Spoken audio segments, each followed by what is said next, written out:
Hey, this is Dr. Steve Gangemi, and I'm going to talk about the role of health and well-being in your training. In this video specifically, I want to talk about how you can use certain clues in your daily life to realize if you're training too hard, sort of like little signs and symptoms you might have before you actually develop an injury or you end up sick or your performance just starts to plateau. And we're going to talk a little bit about how to balance lifestyle, your life, your work, your family with your training. So most athletes out there aren't professional athletes, and you have daily responsibilities. You've got a job, you've got school, lots of studying, probably a girlfriend, boyfriend, new relationship. So you're always sort of juggling things in life to go along with your training. And training is just part of your everyday routine. So you don't want to be training too hard on times when you're too stressed out. If you do, that's a great time to end up injured. In other words, if you're training hard, if you're doing some new moves, if you're doing some longer distance runnings or harder types of activities or more complex type of movement patterns during final exams at your university, probably a bad idea. It's a great time to get injured. These are times when you want to balance the stress of your life, whatever that may be, with how hard you're training.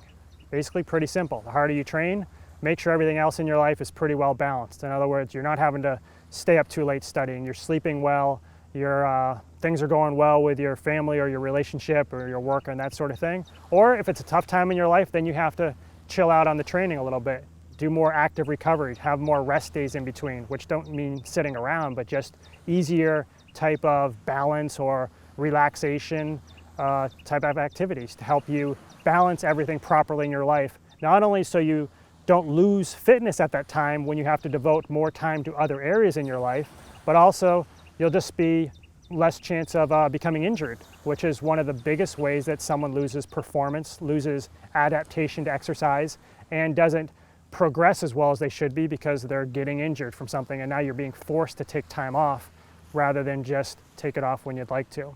So how do you know if you're training too hard or if you're training too much and you're about to either plateau in your training or you're about to develop an injury? Well, first let's understand a little bit of biochemistry.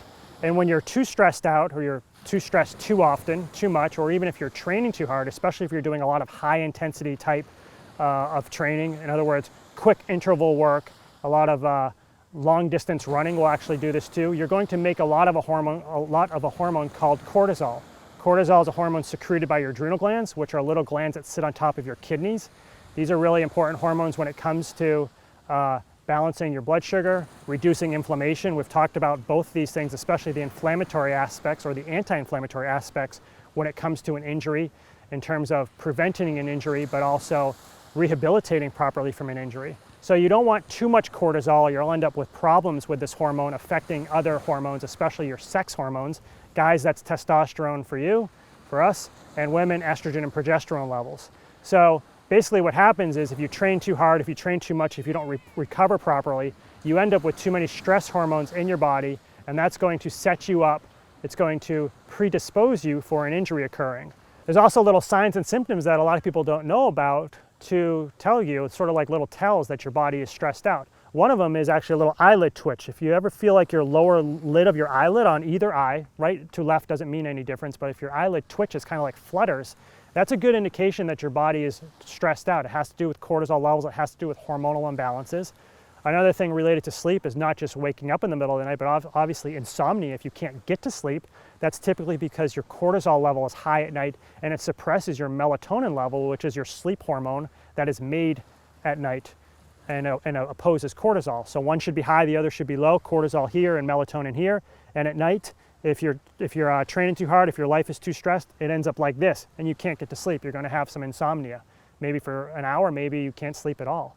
Along with that though, as you're falling asleep, sometimes people get a limb twitch. I shouldn't say sometimes, actually, it's very common. I've gotten this when I've trained too hard. I'll be falling asleep and you get like a limb twitch, maybe your leg, a shoulder, an arm. Maybe your significant other laying there next to you thinks you just levitated and became possessed as you actually jump off out of your body a little bit. And it's a great little tell for you or for that person to tell you that you're under way too much stress, kind of like a limb jolt or a body jolt. Restless leg syndrome, a lot of people get that when you feel like there's bugs crawling through your legs and you've got to get up and out of bed to walk around. That's a sign that you're under too much stress. So is bruxism, which is grinding of your teeth, and people who need a night splint or a night guard at night to keep from basically wearing down their teeth when they're sleeping. They're under too much stress, and their nervous system is so imbalanced that they're grinding their teeth, they're clenching their teeth at night.